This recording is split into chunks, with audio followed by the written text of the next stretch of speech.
Praise the lord. Good morning. ప్రభువైన యేసుక్రీస్తు శుభనామంలో మీ అందరికీ వందనములు. చిన్న ప్రార్థనతో ఈరోజు దేవుని వాగ్దానాన్ని స్వతంత్రించుకుందామా? ప్రియమైన యేసయ్య, నీ బంగారు పాదములకు వందనాలు చెల్లిస్తున్నాను ప్రభువా. ఉదయకాల సమయంలో ప్రభువా మాకు ఇచ్చిన ధన్యత కొరకై మీకు స్తోత్రాలు. మా అందరితో మాట్లాడండి, తెరవబడిన హృదయాలు దయచేయండి. నీ మాటలు విని గ్రహించడానికి మా కృపనివ్వమని యేసునామంలో ప్రార్థిస్తున్నాము తండ్రి, ఆమేన్. ఈరోజు దేవుని వాగ్దానము సామెతల గ్రంథం 10వ అధ్యాయం 24వ వచనం. నీతిమంతులు ఆశించినది వారికి దొరుకును. Proverbs chapter 10 verse 24. The desire of the righteous shall be granted. దేవుడిచ్చినటువంటి అద్భుతమైన వాగ్దానం మనందరి జీవితంలో నెరవేర్చబడును గాక, ఆమేన్. ఎవరండి నీతిమంతులు? మరి దేవుడు వాక్య ప్రకారము ఏ భేదము లేదు, అందరూ పాపం చేసి దేవుడు అనుగ్రహించి మహిమను పొందలేకపోతున్నారని రోమా 3:23లో మనం చూస్తాము. రోమా 3:24లో మనం చూసినట్లయితే, కాబట్టి నమ్మువారు ఆయన కృపచేతనే క్రీస్తు యేసునందలి విమోచనము ద్వారా ఉచితముగా నీతిమంతులని తీర్చబడుచున్నారు. మరి ఎవరు నీతిమంతులని దేవుడు వాక్యం సెలవిస్తుంది అంటే, ఎవరైతే యేసు ప్రభుని నమ్ముకుంటారో, మరి ఎవరైతే యేసు ప్రభు రక్తం ద్వారా వాళ్ళ పాపాలు కడగబడతాయో వాళ్ళు ఉచితముగా, ఏమి ఇవ్వనవసరం లేదండి దేవుడికి మనము. మరి ఉచితంగానే దేవుడు మనల్ని ఏం చేస్తాడంట? నీతిమంతులుగా తీరుస్తాడంట. మనం ఏం చేయాల్సిన అవసరం లేదండి, ఏమి ఇవ్వనవసరం లేదు దేవుడికి. మనము ఆయన నమ్ముకుంటే చాలు. ఆయన దేవుడు అని ఒప్పుకొని మన పాపపు స్థితిని దేవుడి సన్నిధిలో విడిచిపెట్టినట్లయితే మనమందరం కూడా ఏమవుతామంట? నీతిమంతులుగా తీర్చబడతామంట. కానీ ఈరోజు చాలామంది నీతిమంతులు అని అనుకుంటున్నారండి. ఏ విధంగా తెలుసా? వాళ్ళ స్వనీతి ద్వారా, వాళ్ళు చేసేటువంటి గొప్ప కార్యాల ద్వారా వాళ్ళు అనుకుంటున్నారు, మేము చాలా గొప్ప వాళ్ళం, మేము నీతిమంతులము అని అనుకుంటున్నారు. ఎదుటి వాళ్ళని చాలా చిన్న చూపుతో చూస్తారు, ఎదుటి వాళ్ళని చాలా తగ్గిస్తారు, వాళ్ళు చాలా మంచి వాళ్ళని చెప్పుకునే వాళ్ళు కూడా లేకపోలేదండి. మరి ఇలాంటి వ్యక్తులు యేసు ప్రభు ఈ లోకంలో భూమి మీద ఉన్నప్పుడు, ఆయన మానవుడిగా మనలాగా జీవిస్తున్నప్పుడు దేవుడు ఎదుట వాళ్ళు చేసినటువంటి బిహేవియర్ని బట్టి దేవుడు మరి ఎవరు నీతిమంతులు ఏంటి అనే విషయాన్ని వాళ్ళకి చాలా చక్కగా ఎక్స్ప్లెయిన్ చేశాడండి. ఒకసారి దేవుడు వాక్యంలో నుంచి చూద్దాము. లూకా సువార్త 18వ అధ్యాయం 9వ వచనం. తామే నీతిమంతులని తాము నమ్ముకొని ఇతరులను తృణీకరించు కొందరితో ఆయన ఈ ఉపమానం చెప్పెను. ప్రార్థన చేయుటకై 2 మనుషులు దేవాలయంలోకి వెళ్ళిరి.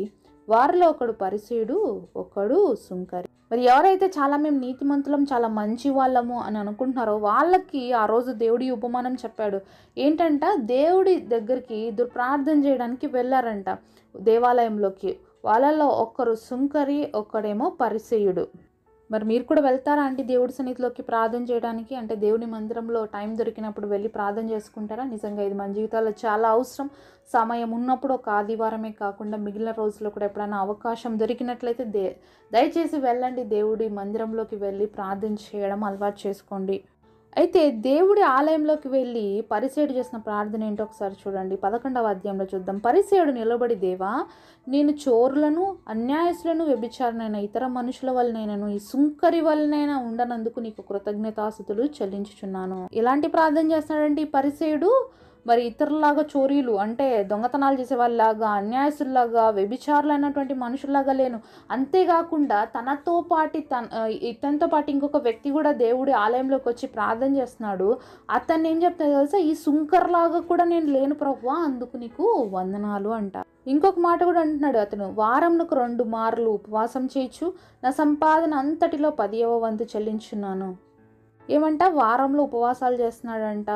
అలాగే మరి తన సంపద అంతట్లో కూడా దేవుడికి 10వ భాగము చెల్లిస్తున్నాడు. మరి మనం ఆలోచిద్దాము, నిజంగా ఇలాంటి ప్రార్థన దేవుడి దృష్టికి అంగీకార యోగ్యమా అండి? అంటే ఇతను ఏదో నీతిమంతుడని ప్రార్థన చేస్తున్నాడు దేవుడి సన్నిధిలో, కానీ దేవుడు వాక్యం ఏం సెలవిస్తుంది? భేదం లేదు, అందరు పాపం చేశారు, దేవుడు అనుగ్రహించి మహిమకి ఎవరు పాత్రలు కారు అని దేవుడు వాక్యం సెలవిస్తుంది. అయితే ఈ యొక్క పరిసేయుడు ఏ విధంగా ప్రార్థన చేస్తున్నాడంటే తను తాను హెచ్చించుకుంటున్నాడు, తను ఏదో గొప్పవాడినని దేవుడి సన్నిధిలోకి వచ్చి ప్రార్థన చేస్తున్నాడు. ఈరోజు మన ప్రార్థన ఏ విధంగా ఉంది? మన స్థాయి ఏ విధంగా ఉంది? ప్రార్థనలో తగ్గింపు ప్రార్థన దేవుడు వింటాడండి. కానీ ఇలాంటి హెచ్చించుకొని తన ఏదో గొప్పలు చేసిన దేవుడితో చెప్తున్నాడు. దేవుడు మన హృదయాంతరంగములు ఎరిగిన దేవుడు. మనం చేసేటువంటి ప్రతిదీ దేవుడికి తెలుసు. దేవుడు మనల్ని చూస్తున్నాడు. మరి దేవుడి మందిరంలోకి వెళ్ళినప్పుడు మనం తగ్గించుకొని ప్రార్థన చేయాల్సినటువంటి మనము మరి పరిసైడ్ ఏం చేస్తాడంటే తనను తాను హెచ్చించుకుంటూ ప్రార్థన చేస్తున్నాడు. అతను చోరీలు చేయలేదంట, అతను వ్యభిచారం చేయలేదంట, అన్యాయస్తుడిగా లేడంట. మరి వారానికి 2 సార్లు ఉపవాసం ఉంటాడంట. తన 10వ భాగాన్ని కూడా తెచ్చి దేవుడికి ఇస్తున్నాడంట. దేవుడికి ఇవన్నీ కావాలా అండి? దేవుడికి ఏం కావాలి తెలుసా? మనము దీనులుగా ఉండడం దేవుడికి కావాలి. కానీ పరిసేడు తనను తాను హెచ్చించుకుని దేవుడి సన్నిధిలో ప్రార్థన చేస్తాడు. అంతేకాకుండా అతనిలో ఉన్నటువంటి చెడ్డ లక్షణం బాగా కనిపిస్తుంది మనకి. పక్కనున్న సుంకర్ని చూసి నేను ఇతనిలాగా లేను అని అంటున్నాడు. మరి దేవుడి బిడ్డలుగా మనలో ఏముంటుంది? ప్రేమ ఉంటుంది. దేవుడి బిడ్డలుగా మనలో ఏముంటుంది తెలుసా? ఎదుటి వాళ్ళు ఎంత ఇదిగా ఉన్నా మనం ప్రేమించేటువంటి మనస్తత్వం ఉంటుంది. మరి అలాంటి హృదయం లేకోకుండా వచ్చి దేవుడి సన్నిధిలో ప్రార్థన చేస్తున్నాడు ఈ వ్యక్తి. కాబట్టి మామూలుగా సహజంగా మనం చూస్తే కూడా అర్థమైపోతుంది ఈ పరిసేయుడు ఏమాత్రం మంచి వ్యక్తి కాదని మనకు కూడా అర్థమవుతుంది. అంతే కదా? సహజంగా అతని మాటలు బట్టి మనమే అనుకుంటున్నాం, అతను చేసిన ప్రార్థన బట్టి మనకే తెలుస్తుంది ఆ వ్యక్తి మంచివాడు కాదు, దేవుడికి ఇలాంటి వ్యక్తి అవసరం లేదు అనేది. కానీ అతడు ఏమనుకుంటున్నాడు? నేను చాలా నీతిమంతుడిని అని అనుకుంటున్నాడు.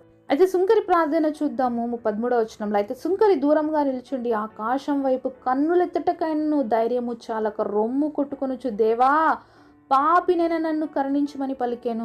సుంకర్ ప్రార్థన చూడండి, ఆకాశం వైపు కన్నులెత్తి చూసి ప్రార్థన చేయడానికి కూడా నాకు ధైర్యం సరిపోలేదంట.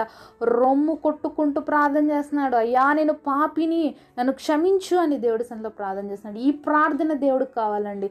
మనం పాపులం, మన జన్మతోనే మనము పాపులం, అది మనం గుర్తించాలి, అది గ్రహించాలి. మనం నీతిమంతులం కాదండి. అందుకే దేవుడు చెప్పాడు, ఎవరైతే నన్ను నమ్ముకొని వాళ్ళ పాపపు స్థితిని ఒప్పుకొని విడిచిపెడతారో వాళ్ళు నీతిమంతులుగా చేస్తానని. అయితే సుంకరి అదే ప్రార్థన చేస్తున్నాడు, దీనుడుగా తగ్గించుకుంటున్నాడు. ఆకాశం వైపు మరి చేతులు ఎత్తడానికి కూడా నాకు అర్హత లేదు తండ్రి, నేను పాపిని అని రొమ్ము కొట్టుకుంటూ. ఎప్పుడు కొట్టుకుంటామండి? ఎంత బాధ వేస్తే కొట్టుకుంటాం కదా, అట్లా కొట్టుకుంటూ. మరి ఎవరైనా మరణించినప్పుడు చూస్తుంటాం, వాళ్ళ కోసం వాళ్ళ భార్యలు వాళ్ళ బిడ్డలు ఆ విధంగా కొట్టుకుంటూ ఏడుస్తారు. అంటే ఒక పాపి పశ్చాత్తాపడ్డం అంత ఘోరంగా ఉన్నట్లుగా చూస్తున్నాం.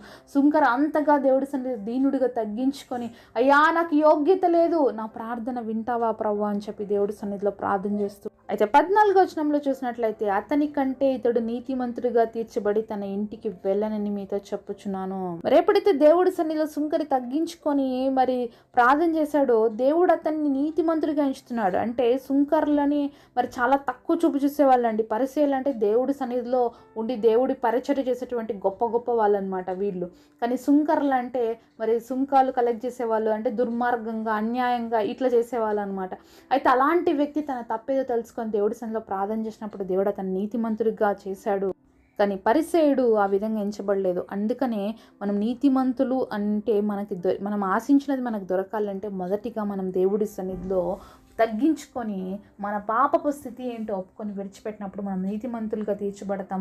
అప్పుడు మనం ఏదైతే ఆశిస్తామో అది మనకు దొరుకుతుందండి. ఎందుకంటే నేను నీతిమంతుడు అనుకొని పరిస్థితి వచ్చి దేవుడి సన్నిధిలో ప్రార్థన చేస్తే దేవుడు అసలు ఆ ప్రార్థన వినలేదు, దానికి ప్రతిఫలం ఏం దొరకలేదు. కానీ పాపిని అని దేవుడి సన్నిధిలో వచ్చి ప్రార్థన చేసినటువంటి వ్యక్తిని దేవుడు నీతిమంతుడిగా తీర్చాడు. అతన్ని ఆశించినది దేవుడు అతనికి దయచేశాడు. అతను పాపం నుంచి విడుదల పొందాలనుకున్నాడు, విడిపించబడ్డాడు, నీతిమంతుడిగా తీర్చబడ్డాడు. అలాగే ఈరోజు నీ హృదయంలో ఏ ఆశ ఉందో, మరి దేవుడి సన్నిధిలో నువ్వు ఏ విషయాన్ని బట్టి ప్రార్థన చేస్తున్నావు, మొదటిగా నీ స్థితిని నువ్వు తగ్గించుకొని దేవుడి సన్నిధిలో ఒప్పుకొని విడిచిపెట్టినట్లయితే, నీ మనసులో ఏమైతే ఆశ కలిగి ఉన్నావో ఆ ఆశను ఎరిగిన దేవుడు తప్పకుండా తీరుస్తాడండి. ఎందుకంటే ఇదే లూకా సువార్తలో మరి పొట్టివాడైనటువంటి జక్కని కూడా చూస్తాం. అతను కూడా సుంకపు గుత్తదారుడు. అయితే యేసయ్యని చూడాలన్న ఆశతో చెట్టెక్కి కూర్చుంటే మరి యేసు ప్రభువే అతన్ని చూశాడు. చూసి, జక్కయ్య ఈరోజు రా, మీ ఇంటికి నేను రావాలనుకున్నాను, చెట్టు దిగిరా అన్నప్పుడు దేవుడు జక్కయ్య ఇంట్లోకి వెళ్ళినప్పుడు ఆ ఇంటికి రక్షణ వచ్చిందండి. ఆ ఇంట్లో మరి మారిపోయాడు జక్కయ్య. తను అన్యాయంగా తీసుకున్న ప్రతిదీ కూడా ఇతరులకి రిటర్న్ చేసేసాడు. అన్నిటికంటే ముఖ్యముగా యేసుప్రభు తన ఇంట్లోకి వెళ్ళిన తర్వాత ఆ ఇంటికి రక్షణ రావడం ఎంతో ధన్యకరమైనటువంటి జీవితం అండి జక్కయ్య పొందినటువంటిది. కాబట్టి మనం ఆశించినది మనకి దొరకాలి అంటే మొదటిగా మనం నీతిమంతులుగా తీర్చబడాలి. నీతిమంతులు ఎప్పుడవుతామో, యేసుక్రీస్తు ప్రభు నమ్ముకొని అని మన సొంత రక్షకుడిగా అంగీకరించినప్పుడు మనం నీతిమంతులుగా తీర్చబడతాము. తప్పకుండా మన హృదయంలో ఏమైతే ఆశ ఉందో అవన్నీ కూడా దేవుడు తీరుస్తాడు. ఈరోజు మన జీవితం ఏ విధంగా ఉంది? సుంకర్లాగా ఉందా? పరిసేయుడిలాగా ఉందా? కాబట్టి ఒకవేళ పరిస్థితిలో మనం ఉన్నట్లయితే దయచేసి ఈరోజు మార్చుకుందాం. సుంకర వలె దీనత్వం కలిగి నీతిమంతులుగా తీర్చబడదాం. తద్వారా దేవుడు ఇచ్చేటువంటి ప్రతి ఆశీర్వాదం పొందుకుందాం. అలాంటి తగ్గింపు జీవితం మనందరికి దేవుడు దయచేయునుగాక. పరిశుద్ధుడైన తండ్రి, మాతో మాట్లాడిన ప్రతి మాట కొరకే వందనాలు అయ్యా. ఈరోజు ఇద్దరు వ్యక్తుల జీవితాలు మాకు చూపిస్తొచ్చు అయ్యా. మేము పరిసేలాగా ఉండక సుంకరి వలె మా జీవితంలో తగ్గించుకొని మీ సన్నిధిలో ప్రార్థన చేయడానికి, నీతిమంతులుగా తీర్చబడడానికి, తద్వారా మేము ఆశించే ప్రతి ఒక్కటికి కూడా మీ సన్నిధిలో పొందుకోగలుగుతామని ప్రభా, జక్కయ్య జీవితంలో ఏ విధంగా తండ్రి ప్రభా ఆశ కలిగి ఉన్నాడో నిన్ను తన జీవితంలోకి పొందుకోవడానికి కృపనిచ్చావు. నీతిమంతులుగా అతన్ని కూడా మీరు తీర్చారు. అలాగే ఈరోజు మా అందరిని నీతిమంతులుగా చేయండి. ఈ గొప్ప వాగ్దానం మా అందరి పట్ల నెరవేర్చమని యేసు నామములో ప్రార్థిస్తున్నాము తండ్రి. ఆమేన్.